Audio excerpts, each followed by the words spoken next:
আসসালামু আলাইকুম। আজকের এই ভিডিওতে আমরা দেখব ইংরেজি দ্বিতীয় পত্রের গ্রামাটিক্যাল 3 নম্বর আইটেম ওয়ার্ড অ্যান্ড ফ্রেজ। এই অংশটা আমরা দেখব। তো এই অংশ থেকে আনসার করাটা একেবারেই ইজি এবং এখানে ফুল মার্কস তোলাটা একেবারেই ইজি। তো তাহলে শুরু করি। এখানে কিছু ওয়ার্ড এবং ফ্রেজ রয়েছে।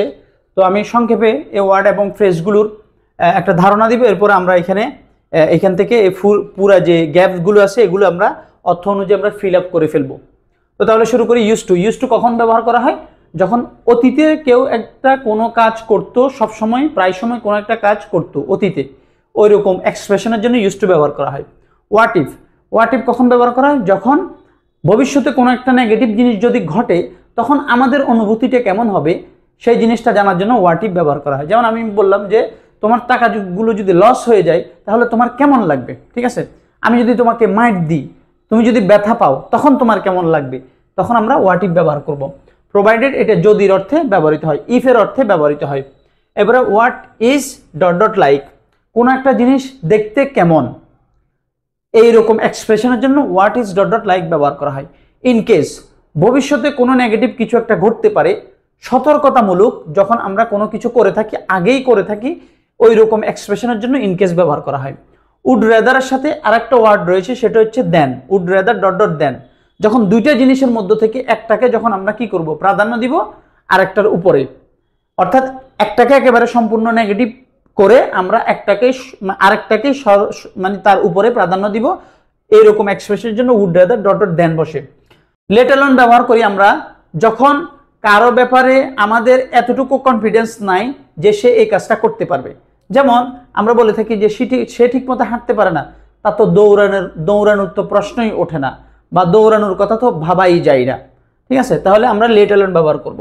এবারে অ্যাজ দো ব্যবহার করব কখন? অ্যাজ দো বা অ্যাজ ইফ ব্যবহার করব যখন কেউ একজন রিয়েলিটির সম্পূর্ণ বিপরীত গিয়ে সে অ্যাক্ট করে। অর্থাৎ একজন মানুষ যে খুব তার আর্থিক অবস্থা খুব ভালো না, কিন্তু সে এমন ভাবসাব নিয়ে চলে, এমনভাবে কথাবার্তা বলে যেন সে এই দেশের প্রেসিডেন্ট। তো এইরকম এক্সপ্রেশনের জন্য আমরা অ্যাজ ইফ বা অ্যাজ দো ব্যবহার করি। স্কার্সলি হ্যাড কখন ব্যবহার করি? এবং এই ফ্রেজের সাথে আরেকটা অংশ রয়েছে, সেটি scarcely had dot dot when. অর্থাৎ দুইটা কাজের মধ্যে একটা শেষ হতে না হতে আর একটা যখন শুরু হয় তখনই আমরা scarcely had dot dot when ব্যবহার করি। এরপর লেস্ট ব্যবহার করি কখন? যখন ভবিষ্যতে নেগেটিভ কোনো কিছু ঘটতে পারে এটাকে মাথায় রেখে, অথবা সামনে কোনো একটা কিছু হতে পারে যেটা আমি চাচ্ছি না হোক, এই সতর্কতামূলক আমি যখন শুরুতেই সতর্ক হয়ে কোনো একটা কাজ করব তখন আমি লেস্ট ব্যবহার করব। তো এখানে আমরা আসি, তাহলে আমাদের ফুল যে জিনিসগুলো এগুলো ক্লিয়ার হয়ে যাবে। তো সর্বপ্রথম আমি সবগুলো পড়ে ফেলবো, অর্থ করব। The man takes an umbrella, লোকটা একটা ছাতা নেই। ড্যাশ ইট রেইনস, যদি বৃষ্টি হয়, মানে বৃষ্টি হওয়ার যদি সম্ভাবনা থাকে, এই সম্ভাবনা মাথায় রেখে সে কি নিল? একটা ছাতি নেয়। সে একটা ছাতা রাখে সবসময় তার সাথে, যেহেতু প্রেজেন্ট ইনডেফিনিট, তাহলে সে সবসময় তার সাথে একটা ছাতা রাখে। ইট রেইনস, যদি বৃষ্টি হয়ে যায়, সতর্কতামূলক। তো আমি বলছি যে ভবিষ্যতে সতর্কতামূলক কোনো একটা কাজ যখন আমরা করে থাকি তখন আমরা কোন ফ্রেজটা ইউজ করি? তখন আমরা ফ্রেজটা ইউজ করি ইন কেস। যে ইন কেস ফ্রেজটা আমরা ইউজ করি, তাহলে আমি দিয়ে দিলাম এ। তাহলে the man takes an umbrella in case it rains, লোকটা সবসময় তার সাথে ছাতা রাখে যদি বৃষ্টি হয়ে যায়। এখন যদি প্রোভাইডের অর্থ কিন্তু যদি বেশ কম আছে। এখানে যদিটা অর্থ হচ্ছে যে সতর্কতামূলক যখন আমরা কোনো একটা কাজ করি তখন আমাদেরকে ইফ ব্যবহার, প্রোভাইডেড বা ইফ ব্যবহার না করে আমাদেরকে ইন কেস ব্যবহার করতে হবে। 2 number, they will be playing football dash the weather is propitious, তারা ফুটবল খেলতে থাকবে যদি ওয়েদারটা কি হয়? উপযোগী হয়। তাহলে এবার আসি, তাহলে এখানে আমাদের কি বসতে পারে, কোন জিনিসটা বসতে পারে যে তারা ফুটবল খেলতে থাকবে ভবিষ্যতে যদি ওয়েদারটা কি হয়? উপযুক্ত হয় খেলার। তাহলে এখানে আমরা বুঝতে পারতেছি একটা যদির অর্থ আছে। তাহলে আমরা কি ব্যবহার করব? আমরা ব্যবহার করব provided. Okay, they will be playing football provided the weather is propitious, যদি ওয়েদারটা ভালো হয় তাহলে ফুটবল খেলবো। তাহলে প্রোভাইড এবং ইনকেসের মধ্যে পার্থক্য কি? একটা জিনিস ভবিষ্যতে সম্ভাব্য হতে পারে এরকম সতর্কতার উপর ভিত্তি করে যখন কোনো একটা কাজ করা হবে তখন ইনকেস, আর ওইরকম সম্ভাবনা বা সতর্কতার বিষয়টা না, এখানে শর্ত যদি এমন হয় তাহলে এমন হবে, যদি ওয়েদারটা ভালো হয় তারা খেলবে। বাস এতটুকুই।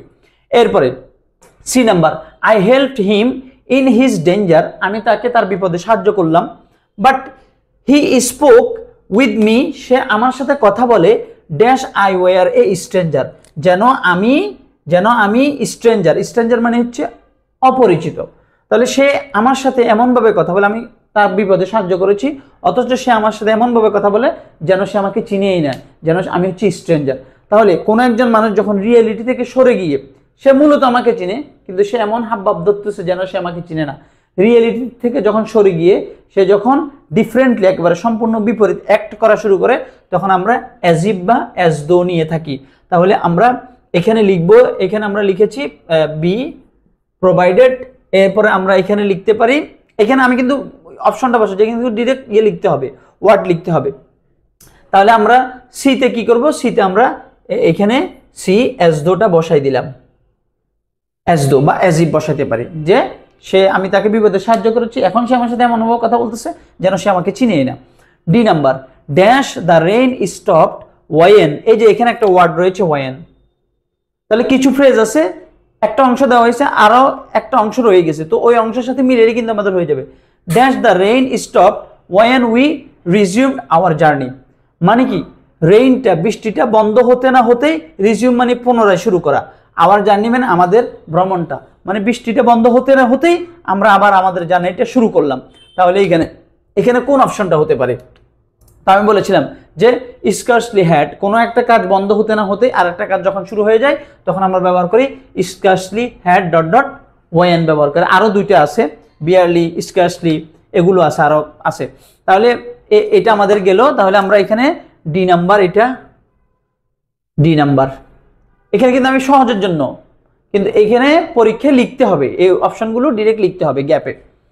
আচ্ছা, এরপর E number, he dash reveal the truth then then hide it, যে রিভিল মানে প্রকাশ করা, দ্য ট্রুথ মানে সত্যকে, দেন এই যে এখানে একটা দেন আছে, আমি বলেছিলাম কিছু অংশ এখানে রয়ে গেছে, কিছু অংশ উপরে দেওয়া আছে, তার মানে কি উড রেদার, কি হবে আমাদের এখানে উড রেদার, যে he would rather reveal the truth than hide it, সে গোপন করার চেয়ে বরং সে সত্যটাকে প্রকাশ করবে, তার মানে সে এটা করবে না, সে ওটাই করবে।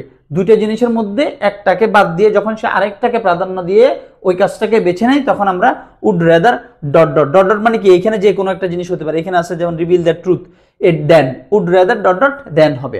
তার মানে দুইটা জিনিসের মধ্যে একটাকে প্রাধান্য দিলে আমরা উড রেদার দেন ব্যবহার করে থাকি। এরপরে দেখি, তাহলে উড রেদার দেন আমরা দিয়ে দিয়েছি ই। এরপরে আসি এফ নাম্বারে, work with honesty and sincerity, সততার সাথে এবং খুবই মনোযোগের সাথে তোমরা মানে কাজ করার জন্য আদেশ দেওয়া হচ্ছে। Dash you should suffer in the rain, এখানে একটা কিওয়ার্ড আছে শুড, তো আমরা জানি যে lest plus subject plus should, lest plus subject plus should, তাহলে শুডের ব্যবহারের সাথে কি রয়েছে, যে লেস্টের ব্যবহারের সাথে রয়েছে lest plus subject plus should.